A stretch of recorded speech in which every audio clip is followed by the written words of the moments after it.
네. 안녕하세요. 지극히 사적인 책 읽기의 똑서입니다. 안녕하세요. 똑똑입니다.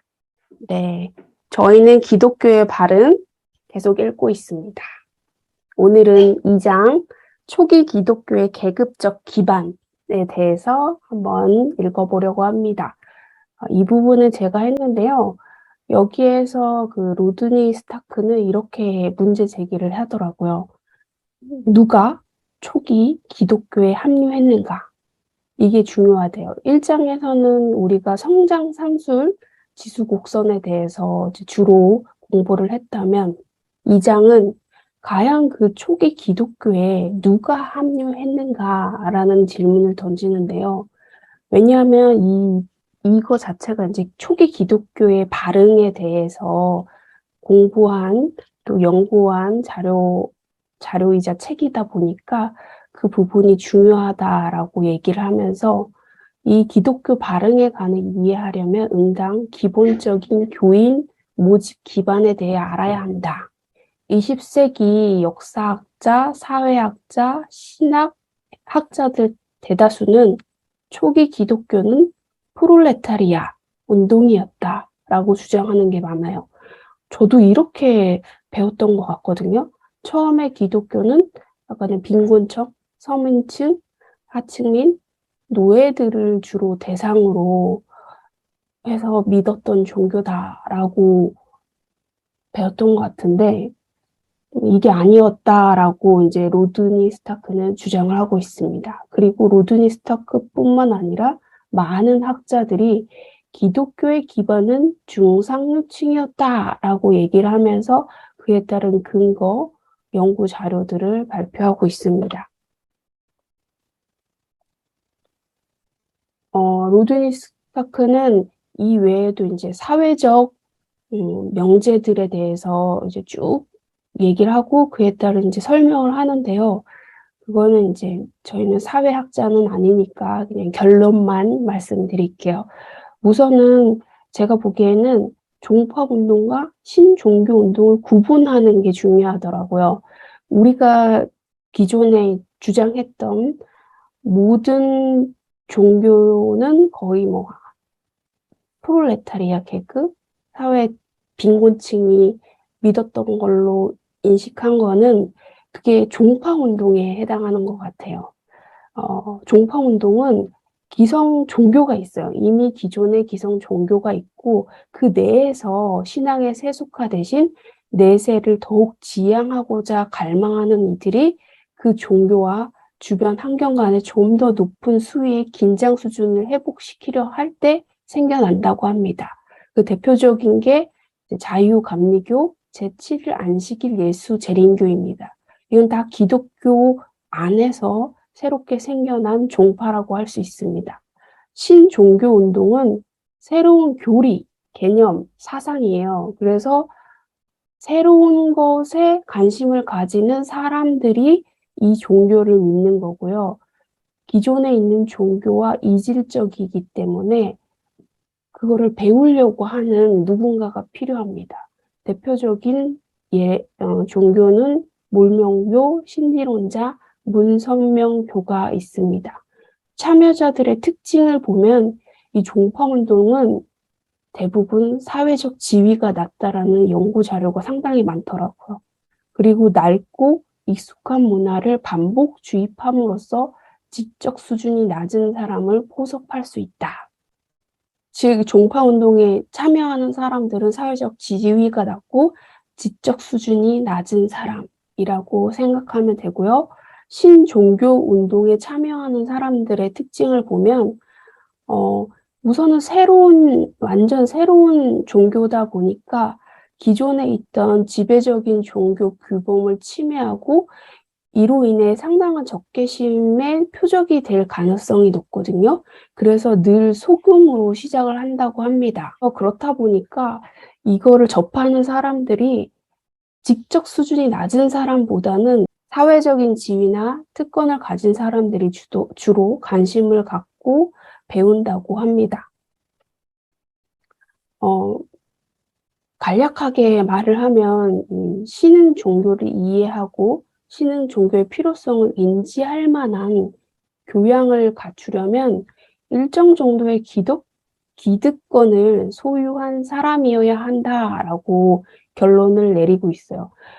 이 과정에서 제가 여기에 딱 한마디만 적어서 그런데 앞서가지고 이제 쭉 자기가 주장하는 근거에 대해서 연구 자료 같은 게 쭉 나와요. 근데 제가 간략하게 요 한마디만 적었습니다. 즉, 그 신종교에 대해서, 교양을 갖추려면 일정 정도의 기득권을 소유한 사람이어야 한다는 거고요. 대표적인 종교를 쭉 자기가 연구하면서 찾아보니까 몰명교, 크리스천 사이언스, 신령주의, 문선명교가 있었습니다. 이런 걸 종합적으로 따져보니까 초기 기독교 교회도 신종교 운동이었다는 거죠. 즉, 이 법칙을 적용할 수 있다. 바울의 선교 사역이 가장 큰 성공을 거둔 대상은 중산층과 중상위층이라는 추론이 충분히 타당하다라고 얘기를 하고 있습니다. 데이터를 한번 분석한 걸 갖고 와봤는데요. 이제 종교 수준과 신종교와 종파 참여도인데요. 이제 종파 참여는 아까 말씀드렸다시피 종파는 이미 기성 종교가 있고 그 내에서 새로운 내세 지향적인 사람들이 만든 종파입니다.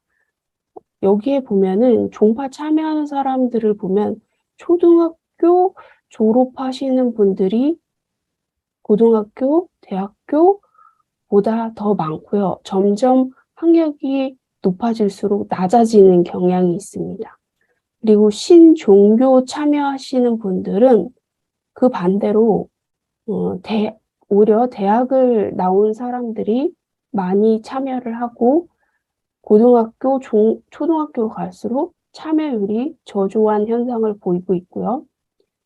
현대 미국 종교 집단 학력 수준을 조사를 했대요. 그거를 보면은 이제 지금 현재 교파,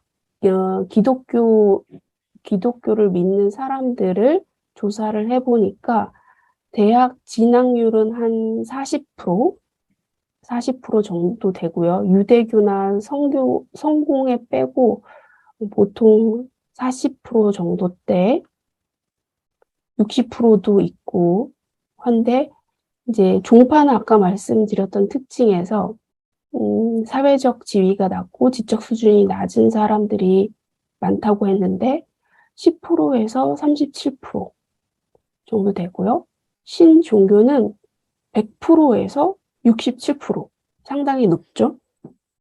이렇게 신종교를 믿는 사람들의 지적 수준이 높다라는 이제 데이터를 갖고 설명을 하고 있더라고요. 결론은 신종교 운동은 절대 프롤레타리아 운동이 아니라는 거예요.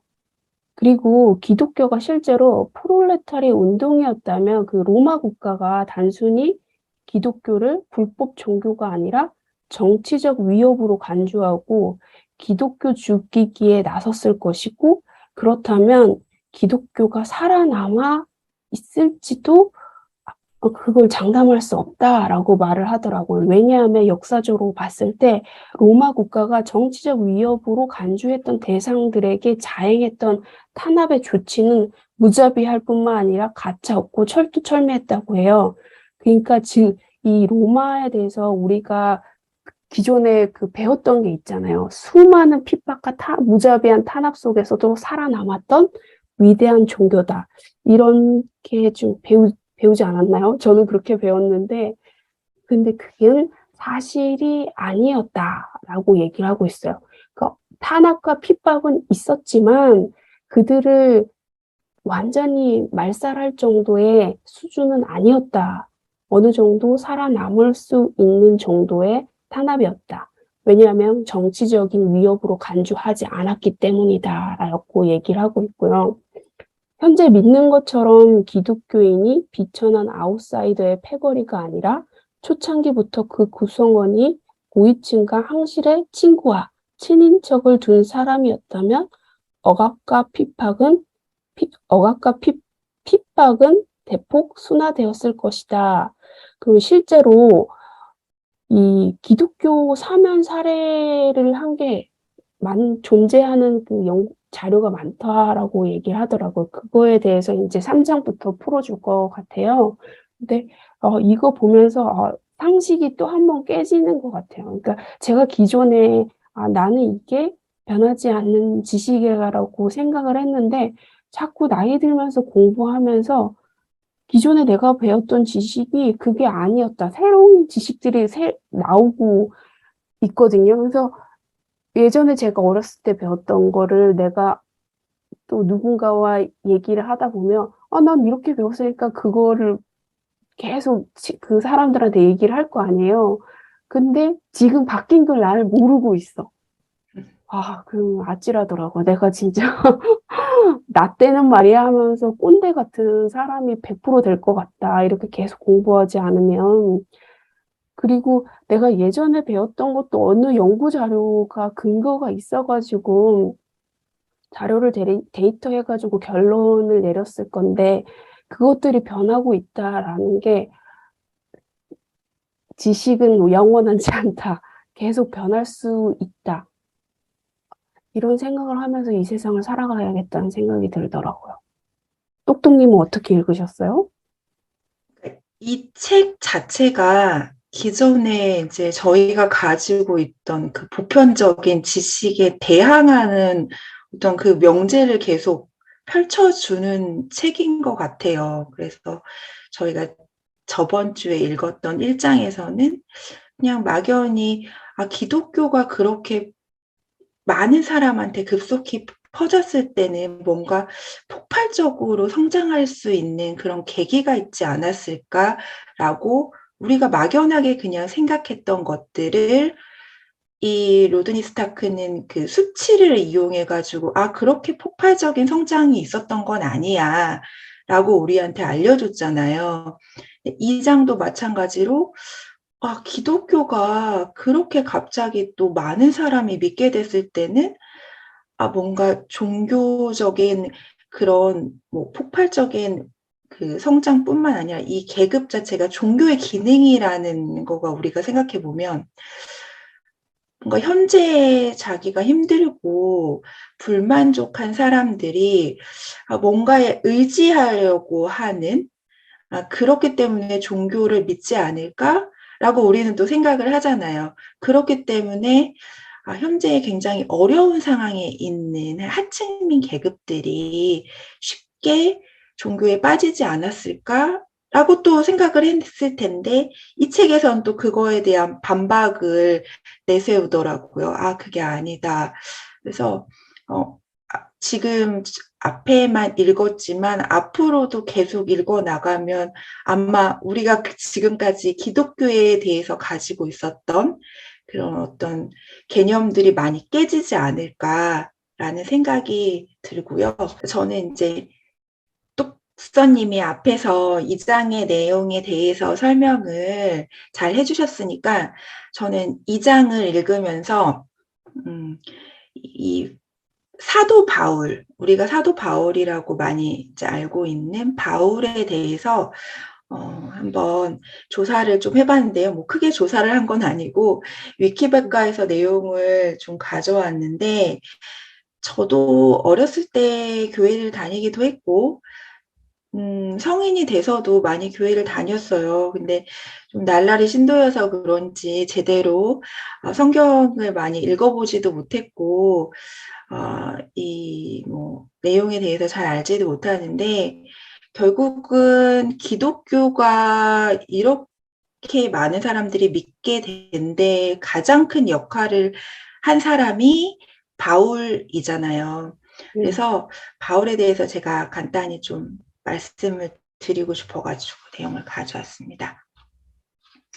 여기서 이 기독교가 이 책의 말미에 보면은 왜 그 종파가 아닌 신종교인가에 대한 설명이 나오잖아요.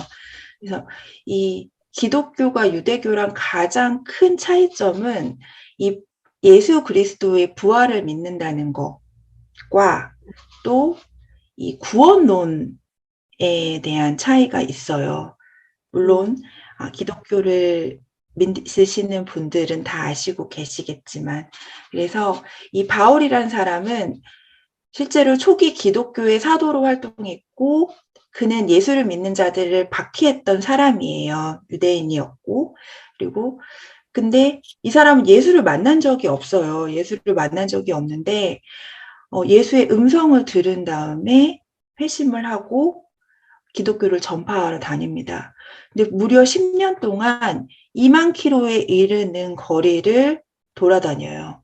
그래서 신약 성경에 27개의 문서 가운데 그가 13편에 달하는 어떻게 보면 편지 서신이라고 표현도 하기도 하던데, 뭐 사도행전을 비롯해서 여러 가지 편을 바울이 쓰게 됩니다. 그래서 어떤 분은 이렇게 말씀하셨대요. 예수가 없었다면 바울로도 없었겠지만 바울로가 없었다면 기독교도 없었을 것이다 라고 평가한다고 합니다. 아까 제가 말씀드렸던 구원론이 기존의 유대교와 기독교의 가장 큰 차이라고 했는데, 이 차이는 유대교는 율법을 지키는 것을 가장 중요하게 생각을 했지만, 바울은 율법이 아닌 그리스도를 믿는 믿음으로 하나님 관계가 회복되고 우리는 구원을 받을 수 있다는 구원론을 펼칩니다. 이 당시에 바울은 교회와 심각한 갈등을 겪게 됩니다. 그래서 여기서 저희가 2장의 내용이 그거잖아요. 그 초기 기독교가 프롤레타리아 운동이 아니라 기득권층의 운동이었다라는 내용이 주가 되는데, 여기서 되게 이 내용과 일맥상통하는 그 성경의 내용이 있더라고요. 사도행전에 따르면 바울은 고대 그리스 시인을 인용하여 아테네 철학자들에게 복음을 전했다고 하는데, 사도행전에 우리는 그분 안에서 숨쉬고 움직이며 살아간다 하는 말도 있지 않습니까? 또 여러분의 어떤 시인은 우리도 그의 자녀다 하고 말하지 않았습니까? 그래서 바울이 그 선교 여행을 다니면서 전도를 할 때 굉장히 영리한 방법으로 전도를 했다고 해요. 그래서 아테네 철학자들에게 복음을 전할 때는 이렇게 그리스 시인을 인용했고,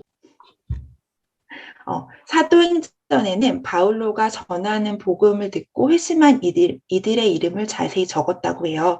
지식인들의 지성에 맞게 전도한 성 바울로의 전도는 지혜로운 전도였다라고 말하고 사도행전에 이 말이 나옵니다. 몇몇 사람이 바울로 편이 되어 예수를 믿게 되었다. 그 중에는 아레오파고 법정의 판사인 디오니시오를 비롯하여 다마리스라는 여자와 그 밖에도 몇 사람이 더 있었다. 이 내용이 우리가 여기서 읽었던 내용인 것 같아요. 그래서 하층민이 아니고 기득권층의 세력이 기독교를 믿기 시작했다라는 내용이 이렇게 사도행전에도 나온다고 합니다.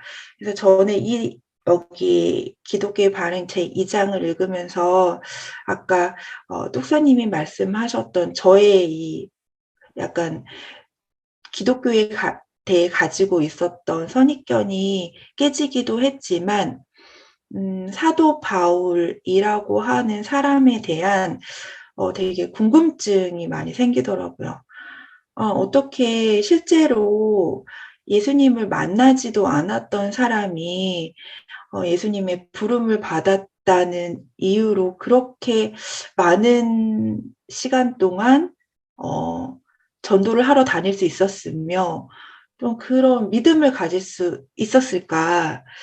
그 부분이 저는 좀 많이 궁금하기도 했고, 되게 한번 알고 싶다, 그런 생각이 들었습니다. 저는 여기까지입니다. 네, 덕분에 잘 들었습니다.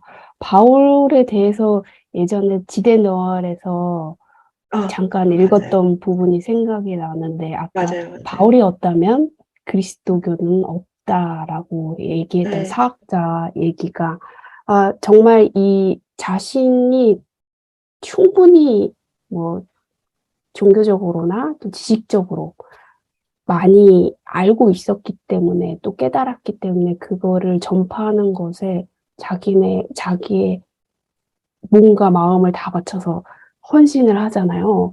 그 네. 부분도 되게 인상적이었는데 아까 떡떡님이 한번 이분에 대해서 알고 싶다라고 저도 그런 마음이 들긴 하더라고요. 네. 네. 새롭게 이거를 읽어가면서, 우리가 앞으로 알았던 기존의 지식들이 이제 하나, 둘씩 깨지겠구나라는 생각이 들었고, 조금 더 겸손해지는 것 같아요. 내가, 이, 이것도 내가 주장하는 게 틀릴 수도 있구나. 내가 알고 있었던 게 틀릴 수도 있구나. 라는 거를 계속 생각하면서 제가 공부하거나 또 이 삶을 살아가지 않을까라는 생각이 듭니다. 오늘은 여기까지 할까요? 네. 다음 주에 또 저희는 3장 읽고 다시 돌아오겠습니다. 네, 안녕. 안녕.